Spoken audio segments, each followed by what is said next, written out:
Hey guys, welcome back to the channel. And if you can remember last time, I said I was going to introduce you to one of my cars. It might begin with an H, but it's not this one. This one's here because I've done some brake upgrades on it. Big discs, really good pads, and some high temperature brake fluid because the owner, he spanks us quite hard. And he's off to Nürburgring next month to spank it even harder. Let me show you what the one I have in store for you is.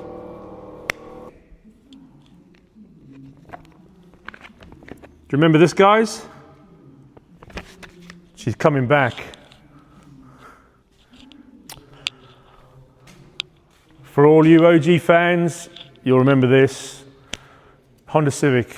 I've had this car for 25 plus years. It's pretty sentimental to me.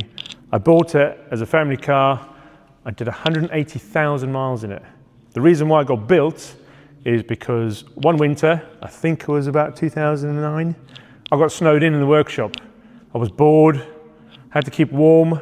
I saw an engine, I saw my welder, made some mounts, and I stuck a new heart transplant in there. So, that's where she's come from, and it's literally just grown from there. If you guys can remember this, Sanopod, back in 2011, yeah, we took the front wheel drive record normally aspirated in the X-Class. Not many people liked that because we spanked a few VWs and they weren't too impressed. But anyway, right, so, unfortunately, well, sort of unfortunately, we got no engines, but not for long, and that's why she's coming back. As you know, this was my original car, what I originally built. S2000 was the comeback after the Civic, so it's only right that the Civic comes back now once the S2000's on its way. I hope you guys enjoy this build, because I am. I'm really excited, because what's going in this, you ain't going to be seen before. So once upon a time, in a private road in Mexico, of course, I was called out by this Swift GTI, which was four-wheel drive converted. It was about 450 horsepower. I'm running about 300 horsepower, and he was giving it the, and I was giving it the back, and I said, okay, let's go. And we were literally on the line, and we were down the road, neck on neck. But what he didn't know is I had the laughing gas stuff. And he didn't know I had this. And I did the this, and I did the this. And then I won. And from that day, this Civic was known on the streets because she was a beast back then. And she's going to be a beast again. Don't you just love this blue? I do. As you can see, there's no engine in it, but not for long. Lots of work to be done on this. It's going to get done, I promise. But for now, I really need to get her going. Get on the street. Let's do some times. We will be working on this in the middle of it all. Get both of them together will be amazing. So stick with me and we'll get this done, guys. So while I brought the car out today to show you guys, I give it a spruce up. I use this stuff. Savoy Supercars. It's their ceramic waterless wash and Carduma wax detailer. It makes that carbon. I'll tell you what, it smells pretty damn good too. Look after your cars, guys, because it's nice to have them looking like new. So we're back on the S2000. I have an issue again. My fat fingers can't get this bolt in. If you come a bit closer, I'll show you the issue. So if I show you what the issue is, I have to get a bolt in there. And my hands are big.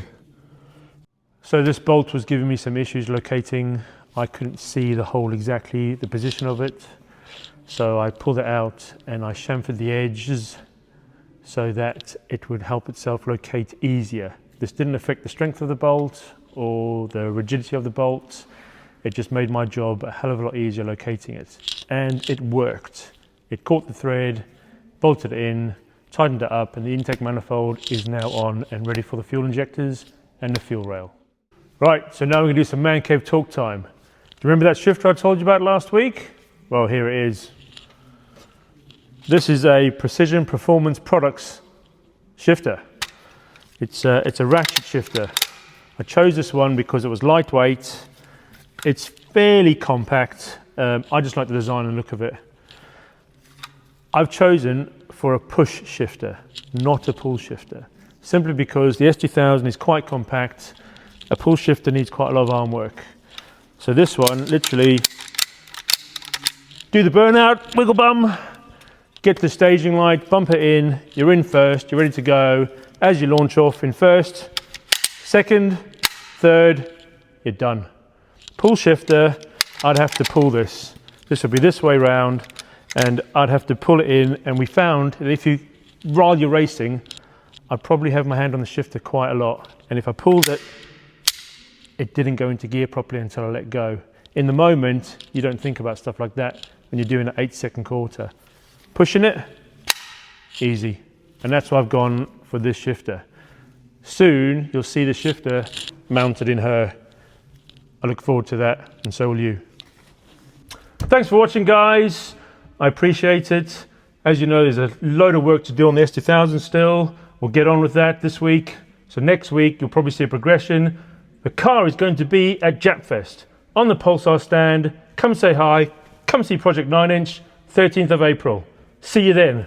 Right now, I need to race.